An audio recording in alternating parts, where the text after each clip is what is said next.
How one of the most normal days turned into one of the best days of my life. We woke up that morning extremely early to get ready for our garage sale. The sun wasn't shining yet and we were running hard. We had our garage sale and our family photographer showed up, which wasn't out of the norm since we were friends with her. She said she had a show in Arkansas and was featuring some of our family portraits. The show would be at Crystal Bridges in Bentonville, and she would love for us to come. We were on the fence about doing anything since we had gotten up early, but thought it would be fun to see her show.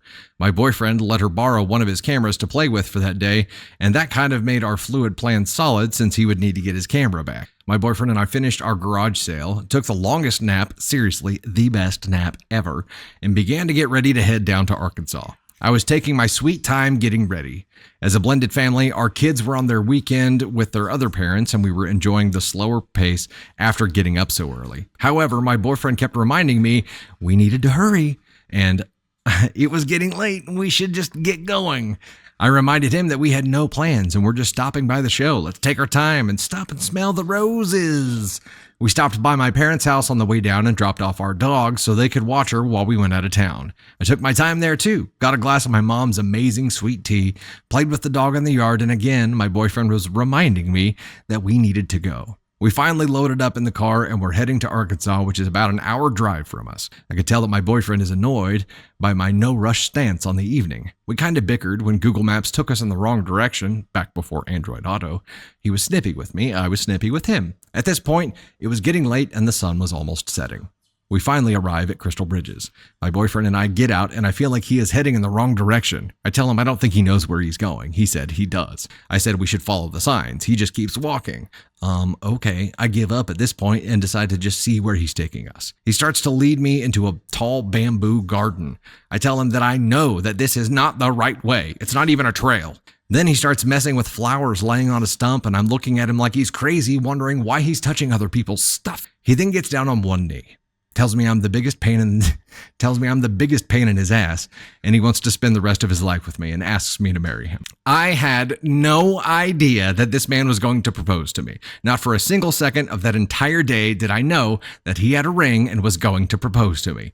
Oh, and the photographer was in on it because she's there snapping pictures of the whole thing. She got the ring from him at the garage sale in the camera bag and set up the flowers and the ring and was waiting for us to arrive for over an hour because, like I said, I was taking my sweet time. So Dusty might be the only person to pull off actually surprising me. And of course I said yes. I mean, have you seen him? It's been almost a decade since he proposed, and it was truly the best decision of my life. I love this man with all of my heart. He's my partner, my teammate, the love of my life. Still a solid ass con 3 though. A story by the one and only Candy Thunder, ladies and gentlemen, and that is how I propose. Some additional comments I have for this that aren't part of the story here are whenever we went to her parents that day. I'm already stressing, and I'm messaging the photographer because I'm like, hey, we're gonna be a little bit late because Candy's Candy, and she's just not in a hurry. And we stop at your folks, and you're taking your sweet ass time getting your sweet tea. Go ahead and step on in here. She's taking her time. She's getting her sweet tea, and her dad is sitting out on the porch. And I had already her dad knew what was happening because I asked his permission first. And he knew what was happening, and he saw me stressing about getting down there, and he's just laughing. It's just laughing his ass off, and he's like, hey. This is what you're marrying. It's not going to change. So you might as well just accept that right now. Her mom's the same way. And I'm like, yeah, I know. I know, but we're going to lose our light. She's like a photographer. I swear, she was waiting down there for us, like hiding in the bamboo bushes, for over an hour, maybe two, maybe more. It was a long, long time. And I'm messaging like updates every 15 minutes. I'm like, I still can't get her in the car. I'm sorry. I'm trying, but I can't get her to move her ass without revealing what I'm trying to get her to move for. So it was hilarious. It made this, hearing you a little teary-eyed. Did it? Yeah, it was so. I mean, I don't like surprises, and it was a very fun day, a very cool day. I do think that here. I think that you literally didn't move at all. I feel like I'm in the shot. Like, I'm in the shot. She's like, okay, I'm just going to move my leg this way. Something that we talked about earlier that you hadn't included in here, but it was that during the garage sale, whenever I was talking to to the photographer. And what I was actually doing was like arranging, like figuring out how to transfer the ring to her and scheming how we were going to pull this off. So all I see is him at the garage sale, someone else, and I'm being bombarded with that are supposed to, like, I'm supposed to help at the garage sale, and he's just over here doing whatever. And I'm like, get your ass over here and help me. And he's just over there like showing her stuff at the garage sale, and I'm Dustin. We gotta move.